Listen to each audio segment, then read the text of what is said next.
हमारी कोई सुन ही नहीं रहा है, पुलिस प्रशासन हमको धमका रहा है। इन सब का जिम्मेदार कौन है, मैं जानना चाहता हूँ। एमसीडी इस बात को क्यों नहीं मानती? इसने दृष्टि आई इसको कल क्यों बंद किया? इतने दिन से क्या एमसीडी सो रही थी? कल को मेरी डेथ हो सकती है इसी लापरवाही के चलते, कल को भाई साहब कोई भी हो सकता है वो। तो इसलिए हम लोगों को इस बार एक कंस्ट्रक्टिव सोल्यूशन चाहिए। जितने भी कोचिंग संस्थान है, ये जितने भी बड़े बड़े टीचर है, सबकी आपस में मिली भगत है। ये कहाँ का नहीं आया मैडम? टेबल के नीचे से घूस लेके काम चल रहा। दिल्ली के ओल्ड राजेंद्र नगर में राव आईएएस कोचिंग सेंटर में पानी भरने से 3 स्टूडेंट्स की मौत हो गई, जिसके बाद से दिल्ली के कई कोचिंग के छात्र सड़कों पर आ गए हैं और कोचिंग माफियाओं की सच्चाई बता रहे हैं। इनमें सबसे ज्यादा चर्चा हो रही है दृष्टि आईएएस कोचिंग सेंटर की, जिनके बेसमेंट को सील कर दिया गया है क्योंकि वहां भी कोचिंग चलती थी। इसी सिलसिले में हमारी टीम दिल्ली के मुखर्जी नगर पहुंची, जहां दृष्टि आईएएस का एक कोचिंग सेंटर था। यहाँ भी छात्र जमकर प्रदर्शन कर रहे थे और सवाल कर रहे थे कि युवाओं के इस हालत का जिम्मेदार कौन है। वहां प्रदर्शन कर रहे छात्रों से हमने बातचीत की, उन्होंने क्या कुछ कहा है आपको सुनाते हैं। इस खबर पर आपकी क्या राय है, अंत में जरूर बताइएगा। अभी इस वक्त क्यों? मैम हम सड़क पे तो कल से 7 बजे से लेकर हैं, अभी 16 घंटा हो गया है, हमारी कोई सुन ही नहीं रहा है। पुलिस प्रशासन हमको धमका रहा है।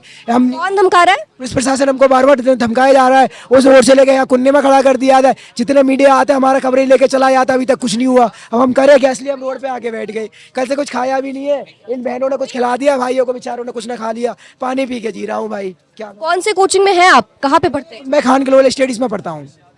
वहाँ का भी यही हाल है? नहीं, वहाँ का हाल नहीं है। हाल हमें उस बात पे नहीं है। हमारा जो मेन प्रॉब्लम है, यहाँ पे बहुत सारी बेसिक प्रॉब्लम्स को लेकर है, जो हमारी नीड्स है। जैसे कि ब्रोकरेज को ले लीजिए, यहाँ पे पानी भरने की समस्या ले लीजिए, इससे पहले नीलेश भाई की हत्या ले लीजिए, आग लगने की हत्या ले लीजिए। इन सब का जिम्मेदार कौन है, मैं जानना चाहता हूँ। एमसीडी इस बात को क्यों नहीं मानती है? मैं पहले आश्वासन दिया गया आग लगने के बाद, बेटा अब ऐसा नहीं होगा, फिर क्यों घटना हुई? एमसीडी तो एक्शन ले रही है अब, इसीलिए तो दृष्टि आईएएस। किसने दृष्टि आई इसको कल क्यों बंद किया? इतने दिन से क्या एमसीडी सो रही थी क्या? जो बेसमेंट में एनओसी कैसे मिला? मैं जानना चाहता हूँ। एमसीडी को मोटा रकम देने के बाद उनको एनओसी दे दिया गया। ये कहाँ का नहीं आया मैडम? टेबल के नीचे से घूस लेके काम चल रहा है। या कितनी लाइब्रेरी बेसमेंट में चल रही है? साफ साफ एमसीडी ने बोला है बेसमेंट के अंदर ना कोई क्लास ना कोई लाइब्रेरी, कुछ नहीं होगा। तो मेरे ओआरएन में आप देख लीजिए, मुखर्जी नगर में आप देखिए कैसे चल रहा है। इसका जिम्मेदार कौन है? म्युनिसिपल कॉर्पोरेशन के कमिश्नर क्यों नहीं आते हमसे बात कर रहे? हम कल से धरना पे बैठे, हमें के वोटर्स नहीं, इसलिए यहाँ कोई हमारा पार्षद ना कोई विधायक ना कोई सांसद हमसे बात करने को तैयार है। यहाँ पे 5 रुपए का मैं पेन भी खरीदूं तो 10 का खरीदूं। यहाँ की इकोनॉमी हमसे चल रही है, शिक्षा पे 18% जीएसटी मैं दूं, यहाँ पे सब कुछ तो मैं दे रहा हूँ, उसके बाद भी मैं परेशान हूँ भाई, क्या करूँ? हमारे घर में कोई पेड़ नहीं लगा, किसान का बेटा हूँ मैं, जमीनी पृष्ठभूमि से आता हूँ मैं। करे तो करे क्या हम? बस आपको टीआरपी लाइन दिखा दिया जाता है न्यूज़ों पे, ये टीचर अच्छा। वो टीचर क्यों नहीं आते? जो सेकंड फैमिली बोलते हैं उनसे आज हम मिलना चाहते हैं, वो हमारे प्रदर्शन में क्यों नहीं हिस्सा बनना चाह रहे? आप बताइए मुझे। ये क्या उनसे पहुंचा नहीं होगा? मुखर्जी नगर में कल हम 2000 छात्र एक साथ खड़े थे, अभी भी प्रेजेंट में 250-300 छात्र खड़े हैं। तो ये टीचर क्यों नहीं आ रहे हमसे? किसी टीचर ने पानी का बोतल तक नहीं पहुंचाया है हमारे लिए। टीचर तो भाग गए हैं, जितने भी टीचर्स थे। कहाँ भाग गए मैडम? सब यही रहते हैं, क्यों पेड़ के नीचे दबे हैं आप? हाथी के दिखाने के दांत दूसरे, खाने के दूसरे। जब पैसा मिलता है तो बच्चा हमारा, जब मुसीबत में तो कोई नहीं हमारा। ये कौन सी बात है? मैं आपसे जानना चाहता हूँ, उनसे टीचरों से गुजारिश करता हूँ कि हम लोगों से आए वो भी। यहाँ पे प्रोटेस्ट कर रहे थे तो खाली एम्बुलेंस 100 के स्पीड में जो है सो इधर से गई। ये सीधा सीधी ये हत्या का जो है सो ये इंटेंशन था, यही रहा। खाली एम्बुलेंस आप 100 के स्पीड में लेकर के जा रहे हैं। कल रात को जब 2:30 बजे मैं बैठा था, किसी भी छात्र को कुछ हो जाता उसके जिम्मेदार कौन होता? 2 बार एम्बुलेंस पुलिस प्रशासन ने निकाली, बैरिकेड्स लगे हुए थे, पुलिस प्रशासन ने बैरिकेड्स क्यों हटाए? पूरी प्री प्लानिंग से थी कि बच्चों को दबाया जाए, बच्चों को कुचला जाए। हमारा आंदोलन इतनी आसानी से शांत होने वाला नहीं है। पुलिस प्रशासन से साफ साफ, हम 1 सेकंड ना हटूं मैं तो ना बचूं। कहीं मैं मोटा होता, फुर्ती से नहीं हटता तो मैं कुचल जाता। एक लड़की थी बेचारी, वो भी बाल बाल बची। क्या है पुलिस प्रशासन चाहता क्या है हमसे? हम शांतिपूर्ण ढंग से अपना आंदोलन कर रहे हैं। आप यहाँ किस चीज? पुलिस यूपीएससी का कर रहे हैं। ठीक, कौन से कोचिंग से? दृष्टि। अच्छा, दृष्टि आईएएस इस वक्त बेसमेंट बंद हो चुका है। बेसमेंट में आप भी पढ़ते थे? हाँ जी। बेसमेंट में कितने बच्चे वहाँ पे थे टोटल? एक क्लास में यहाँ पे 800, 900, 1000 ऐसे स्टूडेंट होते हैं। छोटे से बेसमेंट? हाँ ठीक है, मतलब एक बैच में जो होता है ना, वो 850, 900, 1000 के करीब जो है बच्चे होते हैं उसमें। ठीक है, ऐसे। हाँ, इसी बेसमेंट में पढ़ाई, लाइब्रेरी भी वहीं पे और क्लासेस भी वहीं पे होती है। ठीक है। यहाँ पे मेन चीज़ है ना कि जितने भी कोचिंग संस्थान है, ये जितने भी बड़े बड़े टीचर है, सबकी आपस में मिली भगत है। जब यहाँ पे आप एडमिशन लेने के लिए जाएंगे तो उस टाइम पे मतलब क्लैरिटी कुछ वो मतलब ट्रांसपेरेंसी नाम की कोई चीज़ ही नहीं। जब आप यहाँ पे एडमिशन लेने के लिए जाएंगे 2.5-3 लाख रुपए इनकी फीस है, ठीक है। कमिट तो करते हैं ये कि भैया हम तुम्हारे सेकंड फैमिली है, ठीक है। लेकिन हमारा हो क्या रहा है, आज हमारे घर वालों को एग्जाम मेरा क्रैक हो रहा है नहीं हो रहा है, रिजल्ट हो रहा है नहीं हो रहा है, इस चीज़ का टेंशन नहीं है। हमारे गार्जियन को इस चीज़ का ज़्यादा टेंशन है कि बच्चा सुरक्षित है या नहीं है, ठीक है। जब हमारे घर से फोन आता सुबह में, सबसे पहले यही पूछता है आपकी फीस कितनी है? आपने कहा 2 लाख रुपए जीएस का लगता है और 40,000 ऑप्शनल का अलग से। और 2 लाख में आपको ये फैसिलिटी मिलती है कि बेसमेंट पे पढ़ाई होती है। मतलब आप यूपीएससी की तैयारी करिए, आपके क्लास में टोटल कितने बच्चे? हमारे बैच में वही लगभग 900 की समथिंग है। और पर बच्चा लाखों रुपए खर्च करता होगा और उसके बाद जीएस का फीस है और 40,000 रुपए ऑप्शनल का अलग से होता है, सीसेट का अलग से होता है, 2.5 से 3 लाख रुपए मान लीजिए। इसके नाम पे आपको मिलता क्या है? कुछ नहीं मिलता है, कोई फैसिलिटी नहीं मिलता है।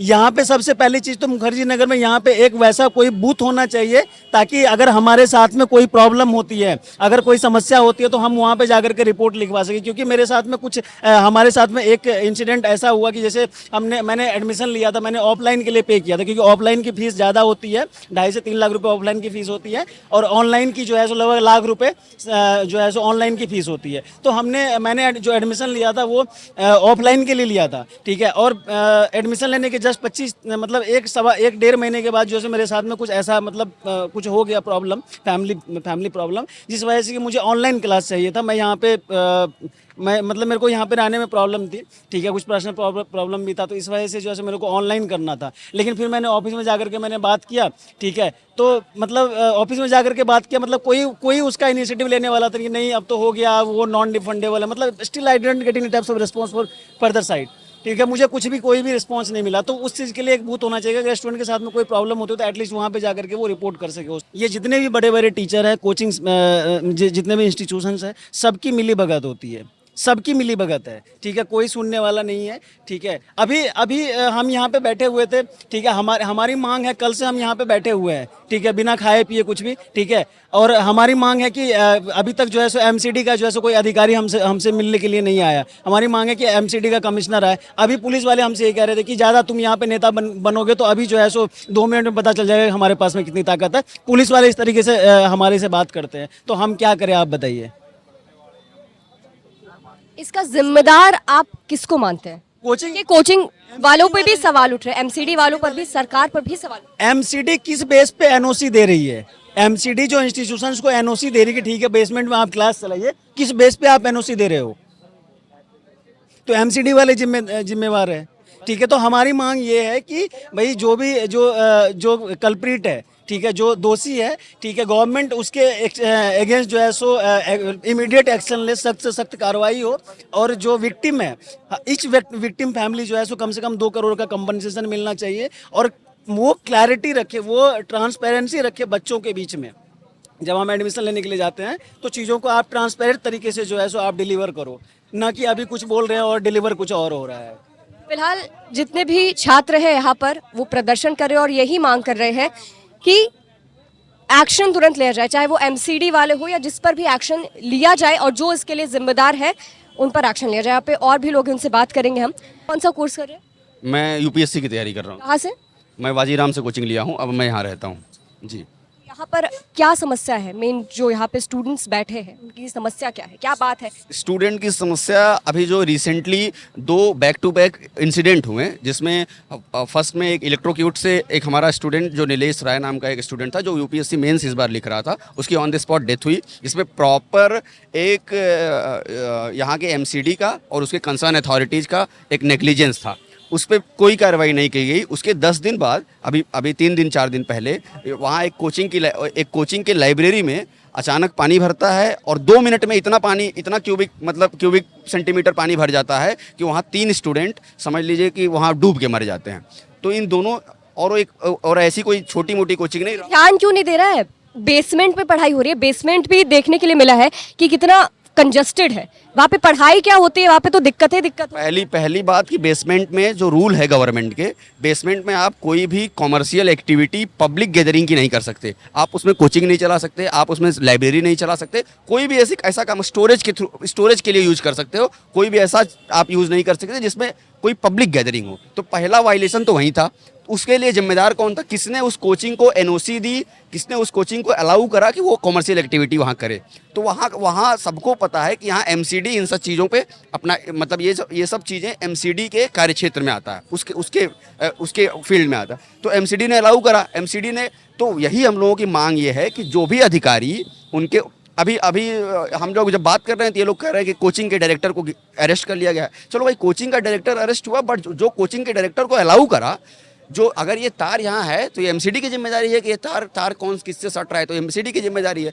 पानी गंदा आ रहा है तो दिल्ली जल बोर्ड की जिम्मेदारी है। अगर यहाँ सीवेज का पानी वाटर लॉगिंग हो रही है तो एमसीडी की जिम्मेदारी है। अगर हम अपनी रिस्पॉन्सिबिलिटी को ही फिक्स नहीं करेंगे तो फिर तो कोई मतलब नहीं है। तो एमसीडी का एक भी अधिकारी या एक भी पार्षद के खिलाफ एफआईआर ना हुआ है, ना कोई गिरफ्तार हुआ है। तो हम लोगों की मांग है कि एमसीडी के जो हेड हैं, एमसीडी के कमिश्नर, वो यहाँ आएँ और उनके सामने हम लोग उन मुद्दों को भी रखेंगे और हमारे यहाँ मुखर्जी नगर के कुछ स्पेसिफिक मुद्दे हैं उनके सामने हम पुट करेंगे। जैसे मैं बता दूं, फॉर एग्जांपल, यहाँ कोचिंग की इतनी ज़्यादा फीस है। यहाँ आपको पता होगा रूरल बैकग्राउंड के स्टूडेंट मुखर्जी नगर में ज़्यादा रहते हैं, जो हिंदी मीडियम से अपनी प्रिपरेशन करते हैं। रूरल बैकग्राउंड में मेरे ख्याल से एक रूम भी, रहने के लिए भी रूम भी मुखर्जी नगर में जो स्टूडेंट्स रहते हैं वो भी बहुत महंगे होते हैं, हर चीज महंगी। 8 से 10 हज़ार रुपये का एक रूम आपको मिलेगा, जिसमें आप अगर एक बेड लगा लोगे और अपना चेयर और टेबल रख लोगे, उसके बाद आपको जगह नहीं मिलेगी। उसकी कीमत 8 से 10 हज़ार रुपये आपको देना पड़ेगा। यहाँ से 1 किलोमीटर अंदर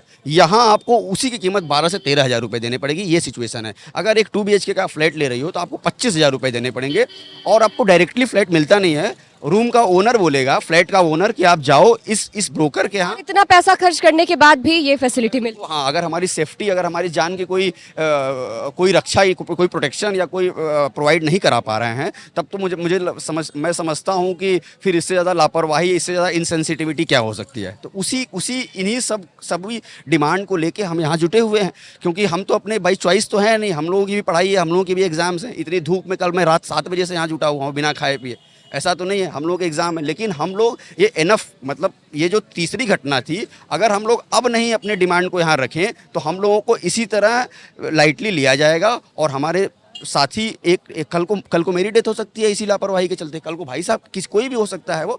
तो इसलिए हम लोगों को इस बार एक कंस्ट्रक्टिव सोल्यूशन चाहिए और प्रॉपर एश्योरेंस चाहिए एमसीडी के अधिकारियों द्वारा, यहाँ के रिप्रेजेंटेटिव द्वारा, कि ये घटनाएं, चाहे वाटर लॉगिंग हो, चाहे वो एक्सपोज्ड वायर हो, ये सब चीज़ें बिल्कुल फिक्स की जाए ऑन द स्पॉट। और जो भी कल्प्रिट हैं, कोचिंग वाले को आपने गिरफ्तार किया, जो भी अथॉरिटीज़ में रिस्पॉन्सिबल लोग थे जिनकी अकाउंटेबिलिटी थी कि उन सब चीज़ों को फिक्स करने की, उनको तत्काल प्रभाव से गिरफ्तार किया जाए।